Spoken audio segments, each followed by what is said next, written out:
Allie gets a payment in her account on the 3rd of every single month. Not once a quarter, not twice a year at tax time, every month.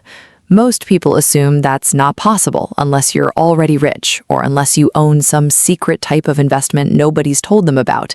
It isn't a secret. It's a structure. Most dividend-paying stocks don't pay monthly. They pay quarterly, 4 times a year, roughly 3 months apart. Which means if Allie only owned one dividend stock, her income would look like this. A payment in March, nothing in April, nothing in May, a payment again in June. Feast, silence, silence, feast. That's fine if you don't actually need the income to show up on a schedule. It's a problem if you're trying to build something that behaves like a paycheck. So here's what Allie actually does. She doesn't buy one dividend stock, she buys 3. Not randomly, she checks when each one actually pays. Stock A pays in January, April, July, and October. Stock B pays in February, May, August, and November. Stock C pays in March, June, September, and December. 3 stocks. 3 separate quarterly schedules, offset by exactly 1 month from each other. Stack them together and something interesting happens. Every single month of the year, one of the 3 is paying out. Allie puts $10,000 into each one. Stock A yields 4.5%, that's $450 a year, or $112.50 every time it pays. Stock B yields 3.8%, that's $380 a year, or $95 every time it pays. Stock C yields 5.2%, that's $520 a year, or $130 every time it pays. $30,000 total invested, $1,350 a year in dividends, and because of the staggering, a payment lands in Allie's account every single month without exception. January, stock A, February, stock B, March, stock C. Then it repeats. 12 payments a year from 3 positions, instead of 4 payments a year from 1. That's the entire trick. It's not complicated. It's a calendar problem, not an investing problem. Now, there's a second way to do this, and it's even simpler. Some companies and funds pay dividends monthly by design, not staggered, actually monthly. Real estate investment trusts are the most common example. One well-known REIT has literally built its brand around this, even putting the monthly dividend company in its own marketing. There are also monthly paying income funds and covered call ETFs built specifically for investors who want cash flow on a monthly rhythm instead of a quarterly one. If Allie puts $30,000 into a monthly paying REIT yielding 5.6%, that's $1,680 a year.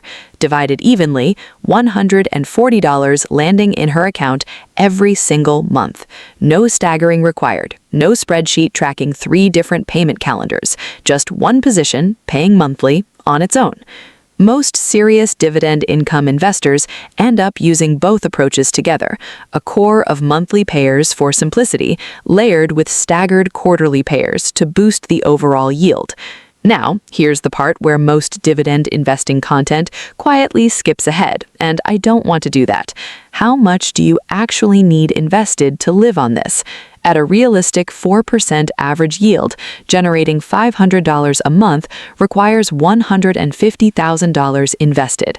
At 5%, that drops to $120,000. At 6%, $100,000. For $2,000 a month, at that same 6% yield, you're looking at $400,000 invested. This is not a strategy that replaces your income next year on a modest account. It's a strategy that builds a second income stream over time and gets more meaningful the longer you let it run. Which brings up the most important decision in this entire video. Do you take the dividend as cash or do you reinvest it? Allie ran both scenarios on the same $30,000 starting position over 20 years. If she takes every dividend as cash and spends it, her portfolio, growing only from modest price appreciation, ends up worth $54,183. She also collected $45,142 in cash along the way. If she reinvests every single dividend instead, buying more shares automatically every time a payment lands, her portfolio ends up worth $156,113. That's a $102,110 difference from the exact same starting point with the exact same investments. Reinvesting doesn't just add the dividend back, it buys more shares that then generate their own dividends, which buy more shares again. It compounds on itself.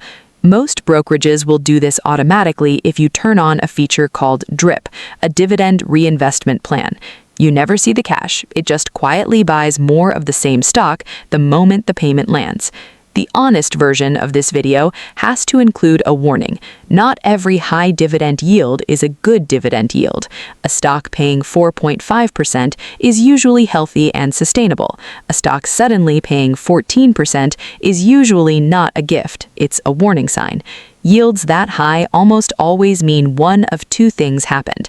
Either the stock price collapsed, which mathematically pushes the yield up even though nothing about the payout improved, or the company is about to cut the dividend entirely, and the market already knows it. Chasing the highest number on a stock screener is how people lose money doing this, not how they get rich doing it. One more detail worth knowing before you start. Dividends held for at least 60 days typically qualify for the lower long-term capital gains tax rate, often around 15% depending on your bracket. Dividends from positions held for a shorter window get taxed as ordinary income instead, which can run significantly higher. The difference between a qualified and a non-qualified dividend isn't complicated. It's mostly just about not trading in and out of the position too quickly. So here's the whole strategy put back together.